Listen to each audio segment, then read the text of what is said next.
Iran কিন্তু বারবার বলছে যে এইটা হলো আলোচনা এটা হচ্ছে তারা খেলছে। এর উদ্দেশ্য হলো ইরানের মানসিক শক্তিটা, মানে তার যে এখন তেজ, সেই তেজটাকে একটু দমন করা, কিন্তু আলটিমেটলি সে আক্রমণ করবে। এবং ঘটনা হয়তো তাই।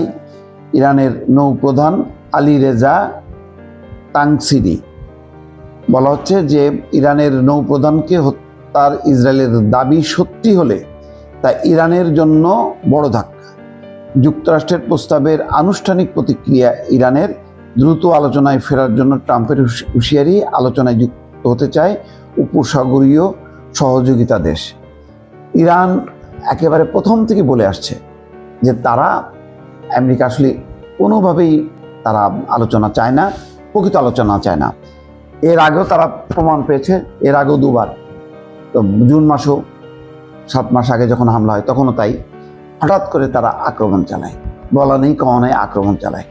অর্থাৎ যখনই তারা পরিকল্পনাটা চূড়ান্ত করে তখন গোপন রাখে এবং নানা কথার মধ্য দিয়ে ইরানকে বিভ্রান্ত করে এবং তারপর হামলা চালায়। সেই হামলা যখন চলছে এবং এইটা যদি সত্য হয়, ইরানের নৌপ্রধানকে হত্যা, তাহলে এই আলোচনার ভবিষ্যৎ যেটা বলা হচ্ছে সেটা কিন্তু একেবারেই অন্ধকার, কোনো ভবিষ্যৎ আর থাকছে না।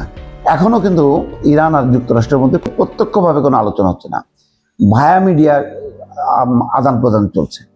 সেটা করছে পাকিস্তান, মূলত পাকিস্তান, তার সাথে আছে তুরস্ক। পাকিস্তানের মাধ্যমে তথ্য আদান প্রদান চলছে, অর্থাৎ আমেরিকা যা বলছে সেই তথ্যটা পৌঁছে দিচ্ছে ইরানে, ইরান যা বলছে ইরানের তথ্যটা পৌঁছে দিচ্ছে যুক্তরাষ্ট্রে। কিন্তু সরাসরি আলোচনার ব্যাপারে ইরান আগ্রহী না, কারণ ইরান মনে করে যে তাদের যে মূল দাবি, সেই দাবি তারা পূরণ করবে না। মূল দাবিটা হচ্ছে ইরানে হামলা বন্ধ করতে হবে, উপসাগরীয় অঞ্চল থেকে মার্কিন নৌঘাঁটি প্রত্যাহার করতে হবে এবং যে ক্ষয়ক্ষতি হয়েছে সেই ক্ষতিপূরণ দিতে হবে। সেটা কি পারবে? করবে তারা? করবে না। বরং আমেরিকা যে প্রস্তাবগুলো দিচ্ছে তাতে ইরানের ঘরে বসে থাকা ছাড়া আর কোনো কাজ নেই। তার সমস্ত পারমাণবিক কর্মসূচি সবকিছু বন্ধ করতে হবে।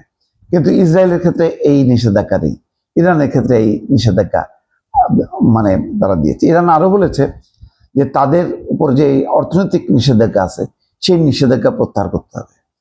তো সব মিলায় আলোচনার ভবিষ্যৎ মানে খুব একটা ভালো না, বরং আরো পর্যদস্ত হবার সম্ভাবনা আছে বিশ্বজুড়ে। হয়তো তারপর আকস্মিকভাবে হয়তো আবার মোড় ঘুরতে পারে, কিন্তু ততক্ষণ পর্যন্ত বিশ্বের অবস্থা সত্যি করুণ হয়ে যাবে দর্শক।